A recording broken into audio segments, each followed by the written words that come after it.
Hindi ko inakala na ang isang gabi sa ilog ang magbabago hindi lang ng buhay ni Mariel, kundi ng buong barangay namin. Nung una, simpleng lakad lang. Tubig, buwan, huni ng kuliglig. Pero nang may lumutang sa dilim ng tubig at nagdilim ang kanyang mga mata, doon nagsimula ang lahat.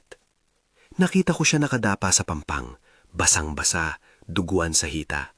Hindi yung dugo ng sugat na basta naghuhugas lang sa ilog. Iba ang pagkaahalo, parang may lamig na pumapasok sa katawan mo pag tumingin ka. Sumigaw ako ng tulong, tinanggay ko siya mula sa araw-araw na basura ng ilog, pinunasan ng labi niya na nangingitim na ng dugo. Hindi siya agad gumalaw, pero nung huminga siya, may kakaibang tunog. Hindi normal, parang sinasabayan ng pag-ulan ng mga kuliglig sa loob ng dibdib. Dinala namin siya sa bahay ni Aling Chona. Hindi ko akalain na si Aling Chona ang una ring magtataasan ng kilay. Hindi dahil sa sugat, kundi dahil sa mukha ni Mariel. Mukha niyang parang hindi lang pagod o takot. May kakaibang pag-iiba na hindi namin mabigyan ng pangalan. Siya ang nanay ni Mariel, maliit na babae pero matibay. Palagi siyang may pamimigay ng ngiti sa mga kapitbahay. Ngayon, palaki ang kanyang mga mata at nagkapunit ang mga salita sa bibig niya. Relito, tawag niya sa akin na may pag-iyak na nakatago sa boses. Nako, anong nangyari sa anak ko? Piniga ko ang kamay niya para maramdaman na hindi ako mawawala. Huwag po kayong mag-alala, paakyat na namin si Mariel sa loob. Tatawagin natin si Lola Mimi. Doon sumisimula ang tamaan ng totoo. Si Lola Mimi ang manggagamot namin, hindi yung tipong puro batuhan at hira. Matanda na siya, mga pilas ng panahon sa mukha, mga palad na may maraming pag-aalaga.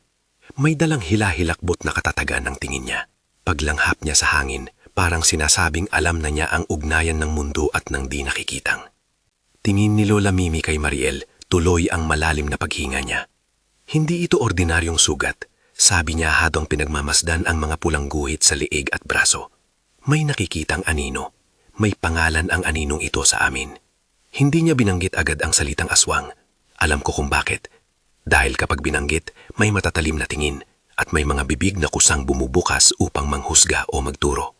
Pero hindi na namin kinaya pang magpahiya ng misteryo pa. Sa gitna ng gabi habang nagbabaka sakali pa rin kami kung ano ang mas inamang gawin, tumayo si Mang Dodong. Siya ang lalaking unang kumilos nang mapansin ni Aling Chona na may kumakaharap. Binuhat niya si Mariel at parang may pagkabugso ng init sa kanyang kamay. Si Mang Dodong may katawang matipuno at boses na laging matigas. Dati ring naging dahilan ng gulo sa baryo dahil sa pag-inom at lakad-lakad na walang direksyon. Nawalan siya ng kontrol minsan at natamaan si Mariel noon. Hindi sinasadya, pero nag-iwan ng sugat sa kanilang dugo at damdamin. Anong nangyari? Sino ang gumawa rito? Tanong ni Mang Dodong, ang tono niya nag-aatubili sa pagitan ng pag-aalala at pagkakahiya. Na makita niya ang pagkasira ng mukha ni Mariel, lasong ng mata niya ang nagbago. Ang mapusok na tingin ng dating mandiriga ay nawalan ng apoy. Parang may puminsala, mahinang tugon ni Aling Chona. Bakit kasi yung gabi na iyon? Hindi raw siya makaalis sa ilog. At doon, parang bumigay na ang lahat ng pader ng katahimikan. Sa oras na iyon, hindi pa namin alam kung gaano kalalim ang sumpa. Tinawag namin si Lola Mimi na mas malapitan. Nung nakita niya ang pulang mga guhit at ang kakaibang lamig ng dugo ni Mariel, tumigil siya saglit at umupo sa bakuran na parang hindi makatayo. Kailangan ng pag-iingat, ang sabi niya. Pero hindi siya nagbigay ng mga tagubilin na magiging recipe o anuman. Hindi iyon ang paraan ni Lola Mimi. Sa halip, nagkwento siya ng mga bagay na puno ng simbolo at alaala.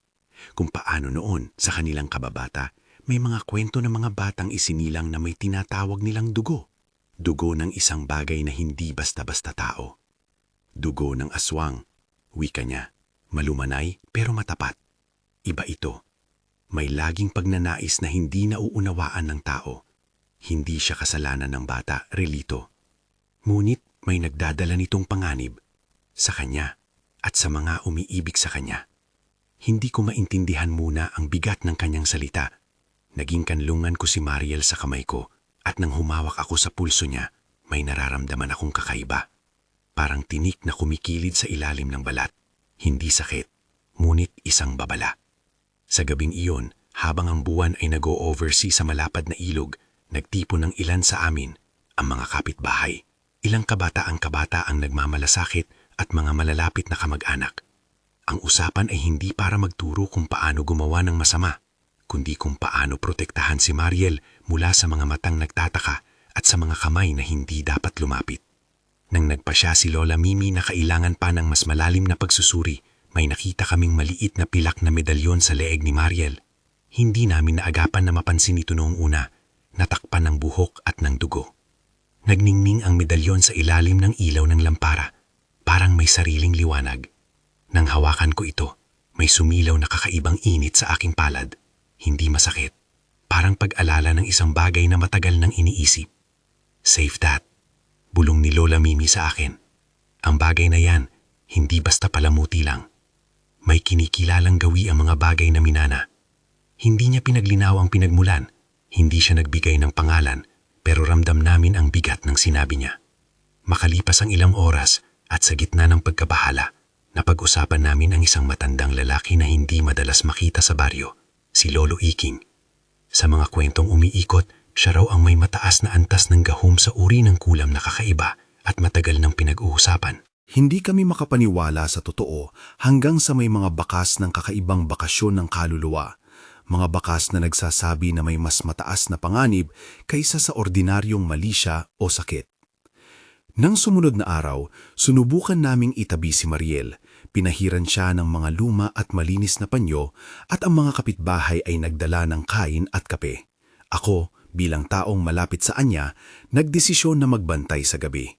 Hindi ko naisip noon na ang pag-iingat ay magdadala sa akin sa gitna ng isang usapin na ang puso ko mismo ang magiging sagabal at sandata. Habang binabantayan ko siya, napapailing din ako sa mga alaala. Si Mariel na naglalakad sa tabing ilog kung saan kami unang nagkakilala. Ang tawa niya na tila umaayon sa kuliglig. Ang simpleng bagay lang ang nagpapasaya sa kanya. Lupa sa mga paa, simpleng kain sa hapag at panalangin sa gabi bago matulog. Kaya masakit isipin na ang batang iyon ay maaring may daladalang something we cannot explain. Nagkaroon kami ng oras para mag-usap ng mahina lang. Relito, wika niya ng mabagal ang paghinga. Nakakatakot, no? Napahagulgo lang ako. Hindi ko pinilit siyang magsalita. Ngunit sa mga salita niya, ramdam ko ang pagkagulo. Hindi lang takot para sa sarili, kundi takot na baka maging dahilan siya ng masama sa iba. Hindi iyon ang pagkakataon para managoy. Pinili kong hawakan ang kamay niya at sabihin, hindi ka nag-iisa, hindi kita pababayaan. Panahon ng mga pangako at alam kong hindi sapat ang mga salita. Pero iyon lang ang kaya kong ibigay sa gabi. Presensya, init ng katawan at panalangin na nagmumula sa isang taong hindi perpekto pero handang mag-alay ng pagkakalinga. Aming Panginoon, bulong ni Aling Chona at agad siyang tumahimik. Ang panalangin na iyon ay maiksi lang, hindi sermon, panawagan na puno ng pag-asa. Panginoon, bigyan ninyo ng liwanag ang anak namin. Ilayo nawa siya sa anuman na pumipinsala. Minsan, sa mga pagkakataong ganyan, ang pananampalataya at ang mga lumang tradisyon ay magkakasalubong, hindi magkasalungat, kundi magkatambal. Si Lola Mimi ay hindi lamang nananalangin, may dala rin siyang mga lumang bagay na may kahulugan lamang sa kanila. Pero paulit-ulit niyang linawing hindi yun solusyon. Ang tunay na sandata, sabi niya, ay ang pagkakaisa ng komunidad at ang pag-asa sa Diyos. Muli, hindi siya nagbigay ng recipe o sunod-sunod na hakbang, lumang salita lamang na may bigat. Ilang araw ang lumipas, napansin naming may kakaibang reaksyon ng medalyon kapag malapit ako kay Mariel. Minsan kapag hawak ko ito habang nagsusulat siya ng liham o natutulog, parang may humahaplos sa loob ng dibdib ko. Hindi masakit, kundi parang pag-igting ng isang nasisimulan pang sigaw. Hindi naman ako superstitious dati, pero may panahong hindi mo maipaliwanag ang mga sensasyon iyon.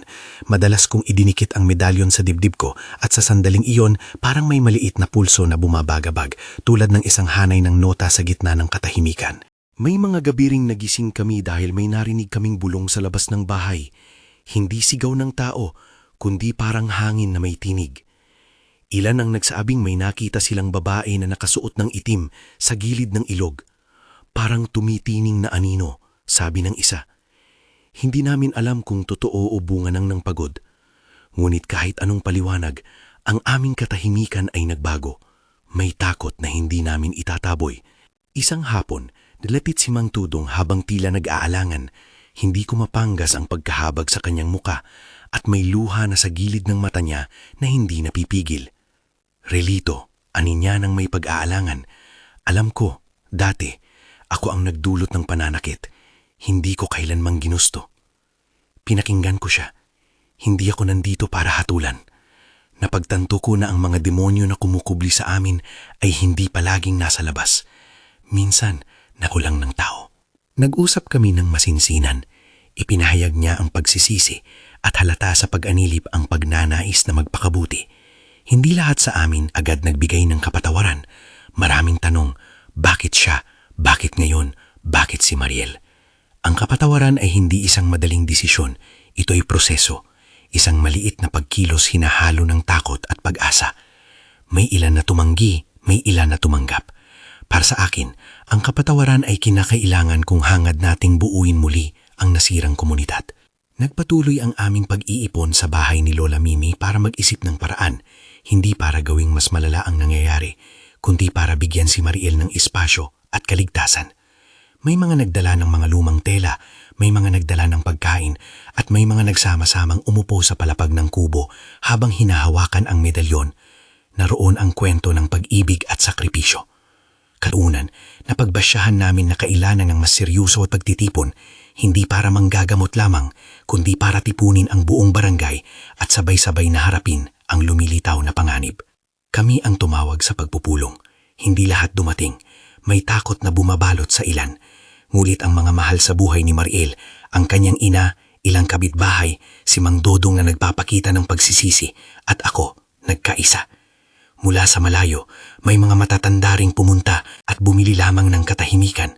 Ang pakiramdam ko sa araw na iyon ay parang madaling lilim.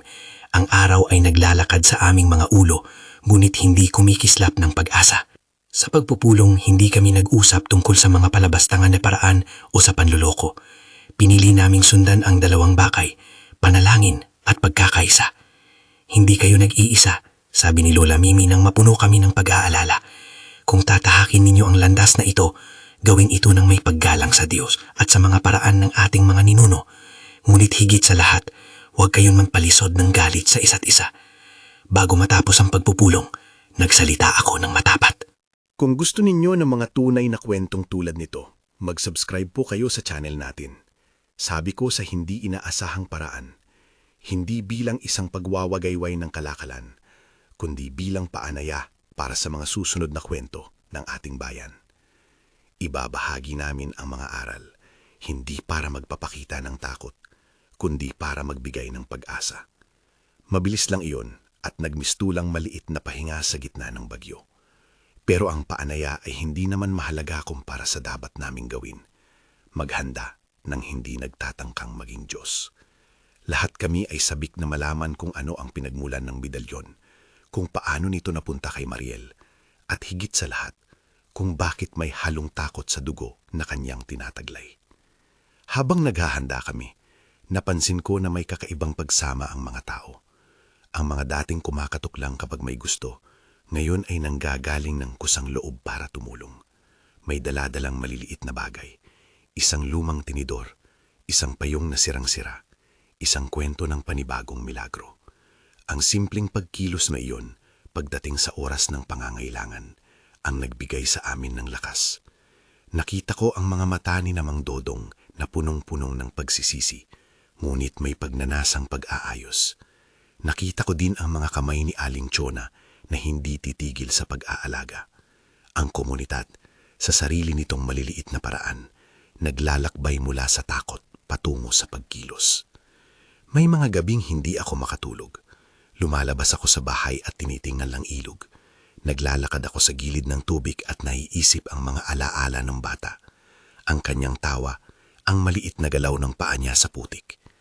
Naalala ko ang unang gabi nang makita ko siya. Nakadapa, nanginginig, hindi masabi kung anong tunay na nangyari. Sa pag-isip, parang may larawang unti-unting lumilinaw. May binata o babae na dumaan, may sigaw, may pagkawala ng kalinga. Ngunit hindi iyon ang buong kwento. May pagnanasang tumuklas ng totoo, hindi para gumawa ng pamimilitan, kundi para iligtas. Isang gabi, habang nakaupo ako sa harapan ng kubo, may lumapit na batang babae na dala-dala ang maliit na pitaka at isang lumang kwento. "Relito," bulong niya. "May nakita ako sa ilog. Isang babae na naglalakad na parang walang paa, nakaitim, tumitingin sa bahay ni Mariel." Sa una, inisip kong maliit na laro lang ang sinasabi niya. Ngunit nakita ko ang takot sa kanyang mga mata ay hindi gawa ng bata. Mabilis niyang inalahad ang inakala niyang nasaksihan. Mula sa mata ng isang bata, luminsang ang isang larawang kumikislap na parang metal. May umuukit sa hangin kapag dumadaos-dos ang ilog. Ang mga sinyales ay nagsama-sama ng hindi namin inaasahan. Hindi namin pinangarap na sasapit kami sa punto ng pagpupulong ng barangay para pag-usapan ang posibilidad na may taong may dugong aswang na itanim na sa gitna namin. Ngunit ang realidad ay hindi nagtanong kung kami ay handa.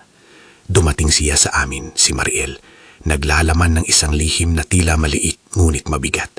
Dugo ng aswang. Sinubukan naming alamin ang kasaysayan ng medalyon. Walang malinaw na pinagmulan. May nag-ambag ng kwento, noon raw sa isang piyesta, isang babae ang nagbigay ng gawang pukol na medalyon sa isang sanggol na hindi nakilala sa baryo. At mula noon, kahit anong nangyari, may kakaibang sumpa na dumausdos sa lahi. Ngunit sino ang unang nagdala? Bakit nagtagpo ang medalyon at si Mariel? Mga tanong na tumutusok sa isip, may kakabit na lihim ng pamilya o baka isang malalim na kasunduan noon na natigil lang ngayon? Hindi namin pinilit ang mga sagot. Ang kailangan namin noon ay pagkilos ng may kabutihan. Nagpasya kami na maghanda ng isang pagtitipon sa kubo malapit sa ilog. Hindi pagpaparusa, kundi pagtulong. Ang mga lumang kasapi ng barangay ay nagsabi na kung may hindi maliwanag na puwersa, hindi ito mapapagos sa isang tao lamang. Kailangan ng pagkakaisa, pag-iyak ng sama-sama, panalangin at pag-aalay ng mga simpleng bagay sa harap ng Diyos at sa alaala ng mga ninuno. Ngunit paulit-ulit na babala ni Lola Mimi, huwag gawing ritual kung saan may galit. Gagawin lamang ito ng may pag-ibig at malasakit. Sa paghahanda, may mga nagbigay ng munting palamuti, isang kandila, isang sulat, isang lumang damit ni Lolo na napasa sa mga kamay ng pamilya. Hindi namin hiniling ang himala, hindi namin inaasahan ng agaran na lunas. Ang gusto namin ay proteksyon para kay Mariel at paraan upang mapanumbalik ang balanse. Habang inaayos ang mga upuan at ilaw, mga kabataan ang nagbabantay sa paligid, mga matatanda ang nag-aambag ng mga kwento. At ako, hindi ko maiwasang maramdaman na may kakaibang ugnayan sa pagitan ko at ng medalyon. Parang sinasabi ng mga mata nito na may papel akong hindi pa alam. Ang gabi bago ang malaking pagtitipon, hindi ako nakatulog. Nasa isip ko ang mukha ni Mariel, ang paghihinagbis, ang kahinaan at ang maliit na ngiti na pumapasok sa pagitan ng kanyang pagod. Naisip ko ang pangako ko sa kanya, hindi kita pababayaan. Hindi lang iyon pangako ng isang lalaking umiibig, iyon ay pangako ng isang kapitbahay, ng isang barkada, ng isang community na handang mabuwis ng oras at sigla. Sa dilim, hinawakan ko ang medalyon na tinago ko sa bulsa. Muli, may damdaming akong umaaligid, parang may hawak ng tinig na nagsasabing may darating na bagay. Sinimulan namin ang pagpupulong ng barangay nang ang buwan ay matanglaw sa damuhan. Dinala namin si Mariel nang maunawaan na mas ligtas siya sa gitna ng maraming nagmamalasakit kaysa mag-isa sa bahay. May ipinamalas na pag-aalala sa kanyang mukha, ngunit may kapayapaang nabuo sa presensya ng mga nakikiusap. Hindi kami naghangad ng palabas, kaya hindi namin hinanap ang mga kamera o ibang panlabas na mata. Ito ay pribado, ngunit sabay-sabay. Habang nagsisimula ang pag-iwit ng panalangin, ang hangin ay humalo sa isang tunog, parang mga latang kumakatok mula sa ilog. May maliit na pagniningid sa lupa. Hindi kami nakaramdam ng banta pa unti-unti. Ngunit may mga mata sa dilim. Hindi namin nakitang naglakad si Lolo Iking noon. Ngunit may sinabi sa amin na darating siya. Hindi bilang isang bisita para magkwento, kundi bilang isang hamon. May ilaw na kumikislap sa malayo. Isang liwanag na hindi namin maintindihan. Sa gitna ng pagdarasal, nakaramdam ako ng malamig na hangin na dumaan sa likod ng aking leeg. At para bang may kumakagat ng dila ng hangin. Parang may umuungol sa malayo, hindi sigaw ng tao, kundi tunog ng balahibo ng kagubatan.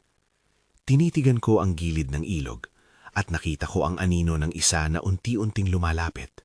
Malayo pa pero may tiyak na kilos. Hindi man namin nakilala agad, alam naming hindi ito karaniwang dumadaang tao. Ang buong barangay ay nagliwanag ng tensyon. Mga mata na nakatutok, mga kamay na kumakapit.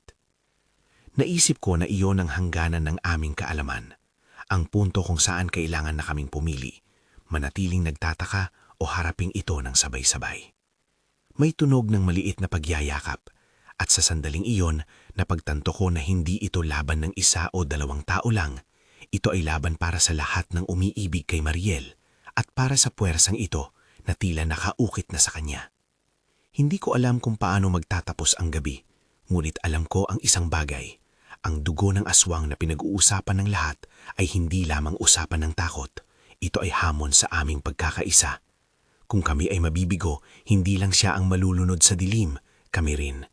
Kaya habang ang anino ay papalapit, hinawakan ko ng mihigpit ang medalyon sa aking talad at nagdasal ng tahimik. Panginoon, bulong ko, mata ko nakatitig sa dilim, bigyan mo kami ng lakas. Ilayo mo nawa ang masama at gabayan mo kami sa pag-ibig na magliligtas. Hindi ko sinasabing mananagutang langit sa susunod na kilos namin. Hindi kami naghahanap ng garantiya. Ngunit ang panalangin na iyon, tahimik, taos puso, ang nagbuklod sa amin. Ang katang ito ng aming simpleng buhay ay nag-iba.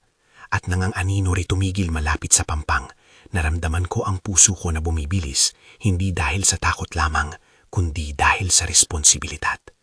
Dito nagtatapos ang isang yugo ng gabi, habang ang hangin ay naglalabas ng kakaibang amoy ng putik at lumang dahon, at ang anino ay nananatiling nakatayo sa gitna ng aming liwanag.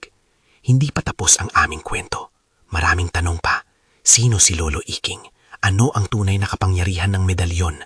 At higit sa lahat, maaari ba naming iligtas si Mariel nang hindi nasaktan ng iba? Ngunit sa sandaling iyon, ang lahat ay huminto sa paghihintay. Ang barangay, ang ilog, at kami na nagtipon upang harapin ang di nakikitang. Ang mga susunod na oras ang magpapakita kung sapat na ba ang aming pananampalataya at pagkakaisa para labanan ang tinatawag nilang dugo ng aswang.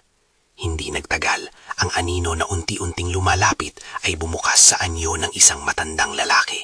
Hindi siya kinuha ng aming mga mata bilang isang estranghero. Alam namin siya, si Lolo Iking. Matagal niyang iniiwasan ang liwanag ng aming barangay. At ngayon, sa ilalim ng buwan, ang kanyang anyo ay parang anino ng kung ano ang nawala sa kanya. Kapangyarihan, pag-ibig, kahapunan ng pagdurusa. Tumahimik ang hangin nang siya ay tumayo sa pampang, at kahit ang mga kulidlig ay nag-mute, nakita ko ang kanyang mukha, mga linya na nalalalim sa pagkalugmok, mga mata na may pagod at galit, at isang kapangyarihang nagmumula hindi lamang sa kulam, kundi sa isang taong pinutol ang kanyang ugnayan sa tao. Nang magsalita siya, mababa ang tinig, parang bato na gumugusok sa ilog. Ako si Lolo Iking, wika niya, at parang nagngangalit siya sa bawat pantig. Hindi ako pumasok dito para pahirapan ang sinuman, ngunit may dapat bawiin, may dapat itama. Hindi ko nakita ang usual na asul na apoy o malakas na sigaw ng mga matatandang kwento. Ang kanyang kapangyarihan ay tahimik pero matalas, parang malamog na tinik sa balat. Sa likod niya, may kasamang mga anino na umuukit sa lupa. Hindi tunay na tao, kundi mga larawan, mga pangalan at alaala na parang sumasabay sa kanyang galaw. May tunog na parang kuliglig sa ilalim ng lupa. May pakiramdam na may umiikot na mga mata sa dilim.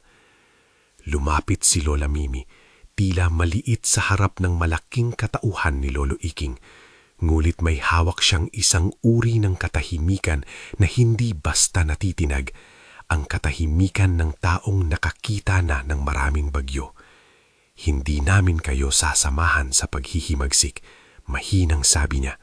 Kung darating man ang paglilitis ng inyong puso, gawin ninyo iyon sa liwanag, hindi sa panunupil. Bumukas ang mga labi ni Lolo Iking sa isang maamong ngiti, ngulit hindi iyon ng kabutihan. Liwanag, biro niya. Sino ang nagsasabi kung alin ang liwanag?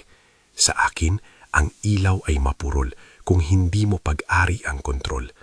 At ang dugo ng ibang lahi, ay may lunas at susi. Doon ko narinig ang pangalan na muling pumailan lang sa hangin, dugo ng aswang. Hindi ko inakala noon na babalikan niya iyon sa ganoong paraan. Parang akala niya ito ay solusyon sa mga pagkukulang niya. May lungkot sa tinig ni Lolo Iking at may puot din, isang halo na mas mapanganib pa kaysa sa galit lang. Sinimulan niya ang kanyang ginagawang lakad patungo sa gitga ng aming liwanag at gaya ng inaasahan, may kakaibang pagbabago sa paligid. Ang mga kandila na nakabalot sa kubo ay parang sumisipat. Ang mga anino sa mga puno ay parang humahaba. Hindi ako mananakip, nanginginig ang tuhod ko. Ngunit sa kaibuturan, may kaloobang lakas na lumabas mula sa maraming tao na nakapaligid sa amin, mga kamay na naghawak, mga mata na naglalagablab sa panalangin, at ang medalyon sa dibdib ko na parang may sariling hininga. Sabi ni Lola Mimi, huwag kayong magpadala sa kanyang galaw. Hindi ang lakas ng isang tao ang magpapawalang saysay ng dilim.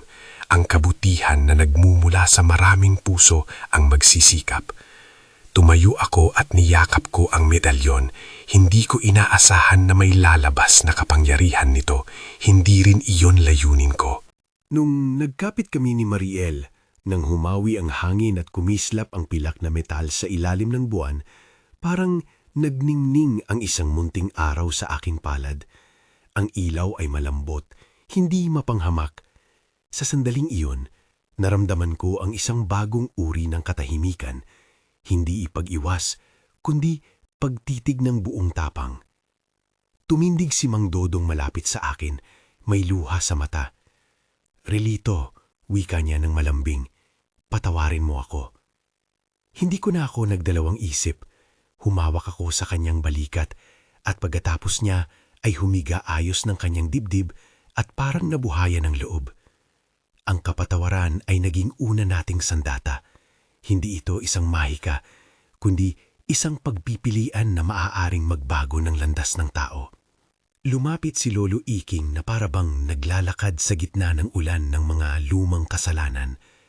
Ang kanyang boses ay naging mas malakas at ito ang sandali na neto para ipakitang hindi siya basta babagsak. "Hindi mo ako maiintindihan," sinabi niya. "Ang mga taong tulad ko ay pinabayaan, pinag-iwanan. Nung maliit ako, may nagpasyang ilagay sa amin sa malalim na gilid ng mundo. Kinailangan kong maghanap ng paraan upang makatawid. At natagpuan ko ang isang paraan, isang kasunduan. Marami sa amin ang napayuko sa pagsimangot. Alam naming may kwento sa likod ng galit ng isang manggagamot. Madalas, ang mapanghusgang kapangyarihan ay nagmumula sa sugat na hindi na ituwid. Ngunit hindi iyon dahilan para sa panunupil. Nakita ko ang paggagambala sa mukha ni Lolo Iking. May naglalabong alaala na sumasagi sa kanyang mata. Isang maliit na batang inilayo. Isang babae na wala na. Isang halakhak na nalihis. Ang galit niya ay hindi puro kasamaan. Ito ay sugat na ginawang sandata. "Kung ako'y inyong tatanggihan," patuloy niya, "hihingin ko ang boto ng lahi na aking natagpuan. Hihingin ko ang dugo na may kapangyarihan at kung iyan ang magiging bawal at hulma ng pag-iral ng inyong bayan, pipiliin ko iyon dahil doon naroon ang aking pag-asa." Dito siya nagpakita ng galaw na hindi namin gusto. Ang hangin ay parang nagkaroon ng maliliit na pag-ikot, parang mga bagay sa paligid ay nagagan. May mga tunog na parang umuusok na papel, may pakiramdam ng mabubuling bulong sa mga dahon. Hindi namin sinambit ang takot. Sumabay kami sa panalangin. Nagsimula kaming sabay-sabay na umawit, hindi ng isang kasulatan, kundi ng mga simpleng salita. Mga panalangin na galing sa ulo't puso, mga pag-ibig na nagmumula sa mga mamimilyon ng maliit na kilos. Hindi ko maisip na ang isang medalyon, isang piraso ng pilak na maaaring minsay ginagamit para aliw, ang magiging sentro ng labanan. Ngunit hindi ito dahil sa material na halaga nito, dahil sa koneksyon. Parang ang medalyon ang lumitaw bilang pang-ugnay ng mga alaala ng mga ninuno. Hindi para hamunin, kundi para paalalahanan. Nang hawakan ko ito at ngumiti si Mariel ng mahina, may parang tinig na sumulpot sa akin. Hindi ako nakakakita ng tunog, ngunit ramdam ko ito sa aking dibdib. Hindi siya kasalanan. Tumili ang mga anino nang makita na hindi namin pinapaboran ng galit. Ang liwanag sa medalyon ay nagningas at nagkaroon ng kakaibang saglit kung saan ang hangin ay parabang lumabas mula sa isang butas ng babasagin. Naramdaman ko ang isang puwersang humahamon sa akin, parang tinutukso upang ipagsikpon ng pagalit. Ngunit humarap ako sa anino at tinapat ang mata ni Lolo Iking. Kung may sakit ka, sabi ko, huwag mong bidasa iyan sa paraan ng panunupil.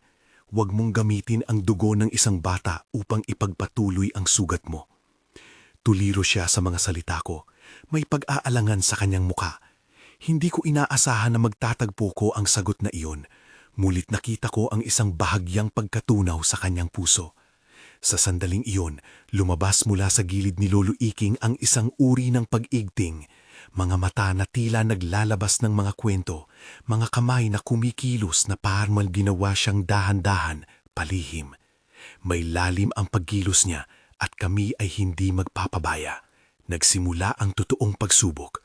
Lolo Iking ay naglabas ng isang himig, hindi salita kundi tono, na nagparamdam ng pagkahilo. Ang lupa ay nagliwanag at ang mga dahon sa paligid ay parang huminahon at nagpatugtog ng napakababang tugtugin. Hindi kami pinatay o sinakta ng malinaw, mulit may mga kakaibang pangyayaring naganap. Ang ilang mga lamok ay lumipad ng paikot. Ang mga ilaw ng kandila ay kumilos na parang may hiling. Nagkaroon ng bahagyang paggagulo sa isip. Ang mga batang nandoon ay napuna ang pagkakaiba. Ang kanilang mga mata ay nag-iba ng kulay sa ilang sandali at may isang minor na tulad ng tunog ng mga ipis sa isang sulok. Hindi ko inilarawan ng mga ito ng detalyado, sapat na ang sabihin na ang hangin ay may bigat. Ngunit sa bawat sandali ng bigat na iyon, marahang naglalakad mula sa gilid ang mga kapitbahay kong nagdadala ng maliit na bagay, ilang lumang krus, isang piraso ng tela na may kahulugan, isang singsing na pangalan ng Yamao. Hindi namin inakala na ang mga munting bagay na iyon ay makakagawa ng ganitong epekto. Muli, hindi ito ritual na sunod-sunod, ito ay mga alala ng tao, mga bagay na nagpapakita na ang ating komunidad ay hindi nag-iisa at hindi sumusuko. Ang medalyon sa dibdib ko ay kumislap ng mas maliwanag. Napansin ko na tuwing hawak ko ito at tinititigan ko si Mariel, ang liwanag ay dumadampi sa kaluluwa niya. Hindi upang saktan, kundi upang magpahiwatig. Nakita ko ang maliliit na luha sa kanyang mga mata na unti-unting nagliliwanag bilang mga makintab na luha. Hindi ko alam kung ang liwanag na iyon ay mula sa medalyon o mula sa isang bagay na mas mataas, pero ramdam ko ang isang pagbabago. May puwang sa pagitan ng kanya at ng anino. Lumapit si Lolo Iking na parang babawiin ang lahat. Sumigaw siya at sa sigaw na iyon, nagkaroon ng isang uri ng matinding pag-ulan ng mga lumang alala na parang humahaplo sa aming mukha. Mga larawan ng mga nahulog na walang kaibigan, mga pangalan na hindi nagsasalita ng maayos. Para sa kanya, tila nagpapasaklolo ang mga araw na binuo niya sa galit. Ngunit kapag nakita ko ang kalungkutan sa kanyang mga mata, hindi ako nawala sa awa. Nagkaroon kami ng isang paraan, hindi para palakasin ang kanyang galit, kundi para alalahanin siya ng tao. "Bakasin mo kami," sigaw ni Lolo Iking, sabay galaw ng kamay. Sa galaw niya, may mga anino na tila lumabas sa lupa. Hindi totoong tao, ngulit may maliliit na galaw, parang mga anino ng mga lumang kasalanan. Ang ilan sa amin ay natakot, ang ilan ay hindi. Alam namin na kung magpapadala kami sa takot, wala kaming laban. Kaya pinili naming tumindig at magkakapit-bisig. Inutusan ni Lola Mimi ang lahat na sabay-sabay na tumingin sa ilog. "Kung ang tubig ay tumitigil sa agos," sabi niya, "alamin ninyo na mayroong bumabalik na lumang sakit. Ngunit kung ito'y aagos, tandaan ninyo, ang ilog ay hindi para lamang sa iilan. Ito ay tahanan." Nagbigay iyon ng kakaibang lakas sa amin.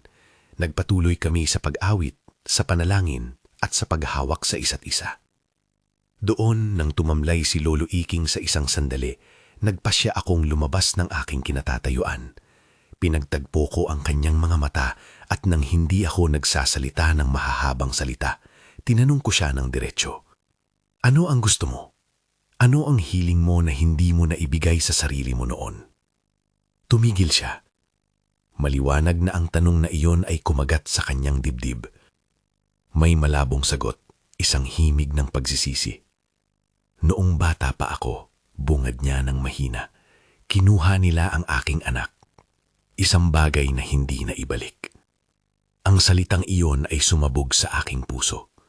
Maraming beses nasaksihan ko ang galit na nagmumula sa sugat, ngunit naririyan din ang gutom ng tao para sa pagkukumpuni. Hindi na niya sinabi ang buong kwento. Hindi natin kailangan ang bawat detalye. Alam namin na sa likod ng lakas ay may sugat. Sa ilang sandali, nakita kami ng katotohanan na siya rin ay nawala sa paraan dahil sa pagdurusa na hindi niya mapawi. Ang galaw na iyon ng kanyang katawan ay isang pag-aanyaya, hindi para manawagan ng awa, kundi para sumubok. Ngulit habang pinakinggan ko siya, ramdam ko rin ang kanyang pagnanais. Hindi niya gustong masaktan pa, ngulit ang mga gawi ay naging mga tanikala. Sa puntong iyon may tanong pa ring lumutang. Paano papalayain ang isang taong ginamit ang kapangyarihan upang takasan ang kanyang sariling sakit? Paano pagalingin ang sinumang gumamit ng dugo ng iba? Sa mga sagot na iyon, nakita namin ang isang landas na hindi madali. Ngulit may isang bagay na maliwanag. Ang pagkakaisa ng barangay ay mas matibay kaysa sa pagiging paghihiganti. Kung kami ay magtatagumpay, hindi dahil winasak namin siya, kundi dahil pinili naming iligtas ang bata at iyakan ang puso ng taong nasabotahe. Lumayo si Lodo Iking nang makaramdam ng mabigat na emosyon. Sa pag-urong niya, may lumabas na isang uri ng pag-igting, parang mga bug na sumilip sa lupa, kumikilos sa kanyang yapak. Ngulit hindi kami nagpadala sa takot. Sa halip, pinili naming kumapit ng mas mahigpit. May mga tinig mula sa gilid na bumabangon, hindi malakas, ngulit may kakaibang tunog ng panalangin. Mga pinakasimpleng salita na puno ng pag-asa. Panginoon, ilayo ninyo kami sa dilim. Isang babae ang nagbulong, at ang pakiramdam ko ay parang isang apoy na dahan-dahang sumisindi sa gitna ng gabi. Hindi ito agad na nataos. Ang labanan ay hindi isang eksena ng mabilis na tagumpay. Ito ay mga paglabas at pagbabalik. Mga sandaling kami ay nanalo at mga sandaling kami ay nangihina. Ngunit may isang bagay na hindi bumabago. Habang kami ay nag-uusap sa butas ng aming mga puso, habang dala namin ang mga munting bagay ng alaala, habang tinutugon namin ang pangungulila ni Lolo Iking sa pamamagitan ng pag-alala, may kumikislap na pagbabago sa anyo ng medalyon. Sa isang pagkakataon, hinawakan ni Mariel ang kanyang sariling dibdib at nagbukas ang kanyang mga mata ng maliwanag. Hindi parang naguguluhan, kundi parang may malalim na pag-igting na natanggal. Ang kanyang boses, na ilang araw na humina, ay lumabong ng malinaw. Relito, tumayo siya ng mahina at nirakit ang medalyon na minsay natatakpan sa kanyang balot. Sa pagkakita niya, parang lumakas ang ilaw ng pilak at ang hangin ay nagbago mula sa mabigat na beses patungo sa isang uri ng paghinga. Huwag kayong susuko, bulong niya nang halos hindi marinig. At sa sandaling iyon, parang may dumating na liwanag, hindi dahil sa isang kapangyarihan na ginamit upang diktahan ng sitwasyon, kundi dahil may isang tao na nangat ng kanyang boses at nagsabing, hindi ka nag-iisa. Ang mga matatanda ay nagsimulang umawit ng isang awit na hindi namin ni isa ang nag-schedule. Ito ay ang uri ng kantang nagmumula sa mga labi ng mga taong may pusong nagnanais na bumangon para sa kapwa. Hindi ito ritual. Ito ay pag-ibig na naglalakad. Dahan-dahan, unti-unti, ang mga anyo ni Lolo Iking ay napapahina. Hindi dahil sinira namin siya, kundi dahil nawalan ng sinumang sasalay sa galit niya. Nawalan siya ng enerhiya nung nakita niyang kami ay hindi tumugon sa galit ng tipikal na paraan. Sa huling sandali ng labanan, hindi ako umabot para saktan siya. Sa halip, lumapit ako at hinawakan ang kanyang kamay. Ito ay isang bagay na marami sa amin ang di inaasahan. Ngulit, iyon ang ginawa ko. Humarap siya sa akin at parang may tumulo sa kanyang mata. Hindi dugo, kundi luha. Saktan man ako ng iba, bungad niya ng mahinahon. Hindi ko inaasahan ang ganitong tugon. Siguro ako ang mas higit na kailangan ng lunas. Nilapitan rin siya ni Mang Dodong at humingi ng tawad. Hindi bilang pagpapakita ng lakas, kundi bilang pagnanais na mabuo muli ang buhay. Ang kapatawaran ay muling bumalik sa gitna ng aming bilog, at sa pagkakataong iyon, parang ang lahat ay nag-ikli ng distansya. Ang medalyon ay kumislap ng isang malambot na liwanag, at parang nagpalabas ng isang huni na hindi may paliwanag. Isang huni ng pagpapatawad. Hindi ko sinasabing nawalan na agad ng lahat ng sugat ni Lolo Iking ang kanyang kapangyarihan. Ang sinapit niya ay hindi simpleng pagwawalang bisa. Ito ay pagbalik loob na dahan-dahan at may bahagi ng misteryo na nanatili. Ngunit may isang tunay na pangyayari. Ang mga boses na sumama sa amin, mga kapitbahay, mga lumang kamag-anak, kahit ang mga anak ng mga taong noon ay mukhang nag-aalangan, ay nagsama-sama upang gawing sandalan ang isa-isa. At sa sandaling iyon, ang nagmistulang malalim na sakit ay unti-unting nabawasan. Sumapit ang umaga na may kakaibang katahimikan, hindi dahil sa kawalan ng buhay, kundi dahil sa kapayapaan. Ang ilog ay kumatok at bumalik sa daloy nito, parang paghinga ng isang taong nakakaraos sa bangungot. Si Mariel ay nakaupo at ang kanyang mga mata ay malinaw. Hindi ko maalis ang emosyon sa aking dibdib, hindi pigil at hindi litanya. Naglakad ako patungo sa kanya at nang mahawakan ko ang kanyang kamay, ramdam ko ang init na hindi dahil sa puwersang misteryo, kundi dahil sa tunay na presensya ng taong nagmamahal. Lumabas si Lolo Iking at umupo sa gilid ng kubo, tila pagod. Binalot siya ng ilang tela na iniabot ni Aling Chona at may biglang pagdadamayan sa hangin. Hindi perpektong pagbabalik, ngunit sibula. Hindi namin siya itinulak palayo. Sinubukan naming intindihin siya. May mga tanong na hindi agad nasagot, may mga sugat na kailangang maghilom ng dahan-dahan. Ngunit sa halip na paghatulan siya ng buong-buong lakas, pinili namin ang hirap ng pagpapatawad. Hindi madali iyon. Maraming mag-uusap sa mga susunod na araw. May mga paghihigpit, may mga kondisyon, may mga pagkakataon na kailangan niya ng pagpakita ng pagbabago. Ngulit iyon ang simula at para sa amin, sapat na iyon. Ilang araw matapos ang hamon, unti-unting nagbalik ang saya sa barangay. Si Mariel ay nagigising at natutulog ng mas mahimbing. Ang mga maliliit na bagay sa buhay ay unti-unting bumalik. Ang pagbubukas ng tindahan ni Aling Chona, ang pagtawa ng mga bata sa tabing ilog, ang paglalakad ng mga matatanda sa palibot ng plaza. May mga gabi pa ring may kakatuwang tunog sa hangin, mga bulong na parang paalala ng nangyari, ngunit hindi na kami nanganganib sa parehong paraan. Nagkaroon pa ng mga araw na kami ay nagtalumpati at nagkukwento. Ipinagtapat ni Mang Dodong sa amin na ang pagkakaiba niya ay hindi lamang dahil sa pag-inom, kundi dahil sa takot na matalo sa isang sistema ng kahihiyan. Nang marinig namin iyon, higit pa ang nangyari kundi paghingi ng tawad. Nagkaroon ng mga kumilos upang tulungan siya. May nagdala ng trabaho, may nag-alok ng gabay upang magpabuti ang sarili. Ang pagbabago ay hindi dahil sa utos ng isang hukbo, kundi dahil may nagsimulang maniwala sa kanya. Sa paglipas ng mga buwan, unti-unting bumalik ang normal. Hindi serye ng perfect restoration, kundi patuloy na pag-ayos. Si Mariel ay nagbalik sa hilig niya.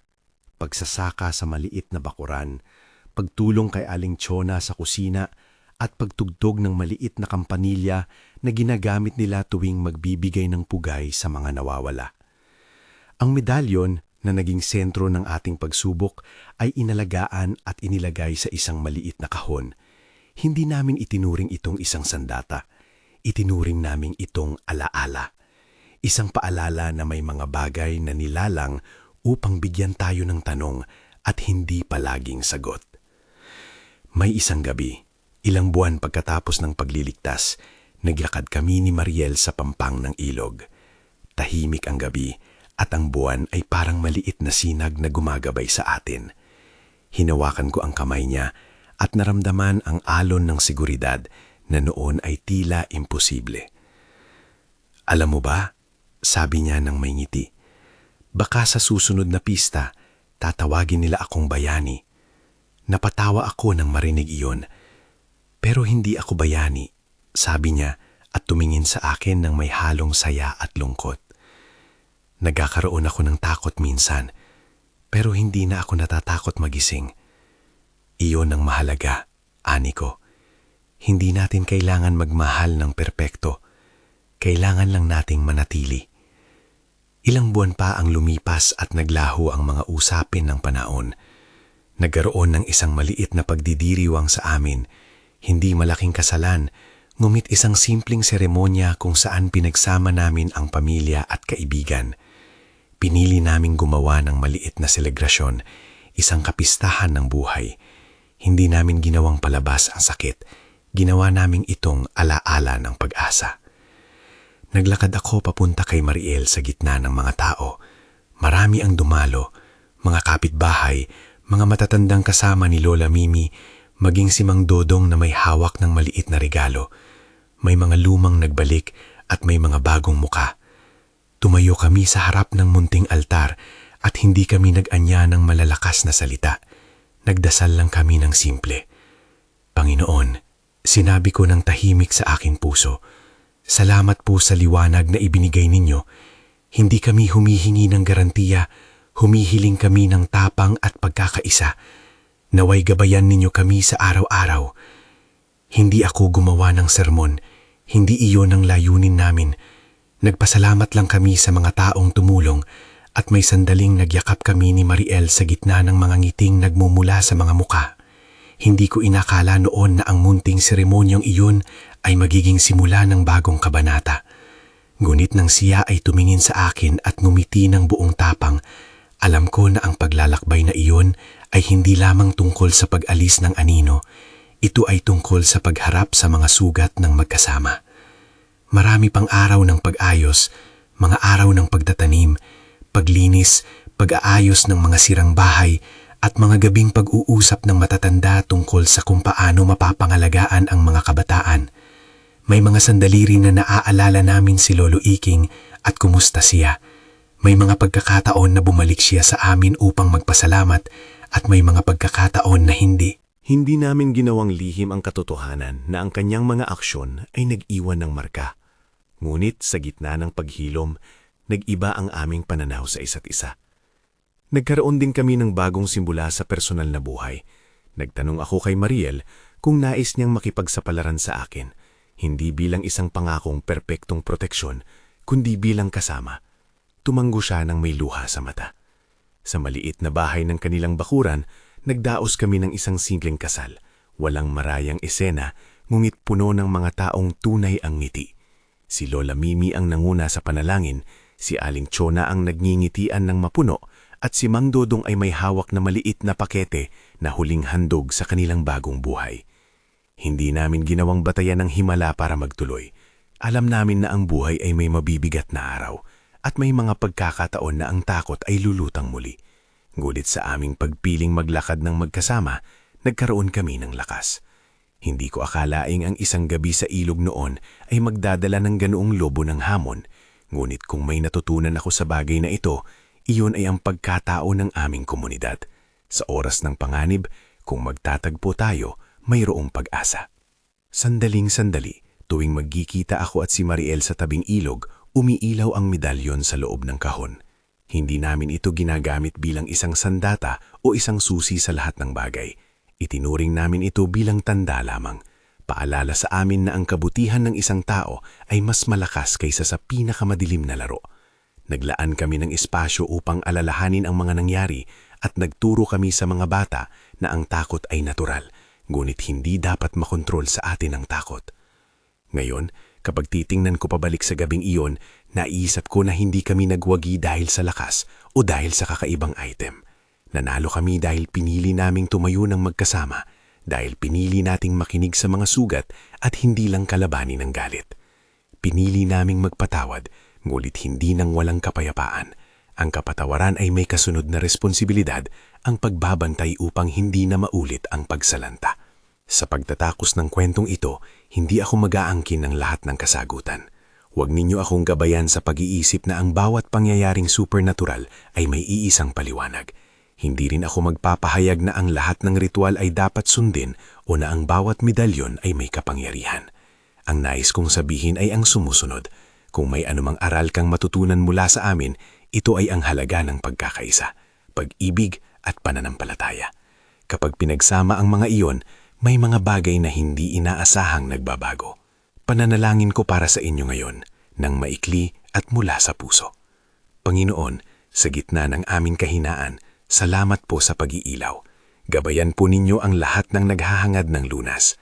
Bigyan ninyo kami ng tapang na tumulong sa amin kapwa at ng karunungan na alamin kung kailan kami magsisi ang magpatawad at kung kailan kami magtatagda ng hangganan. Patatagin ninyo ang puso ng mga naoko at pagalingin ninyo ang mga naligaw. Amen. Kung may kwento ka ring nais ibahagi, mga naranasan mo na halos hindi mo maintindihan, o mga karanasan na nagpabago ng pananaw mo, ibahagi mo sana sa comment section ng maipaggalang.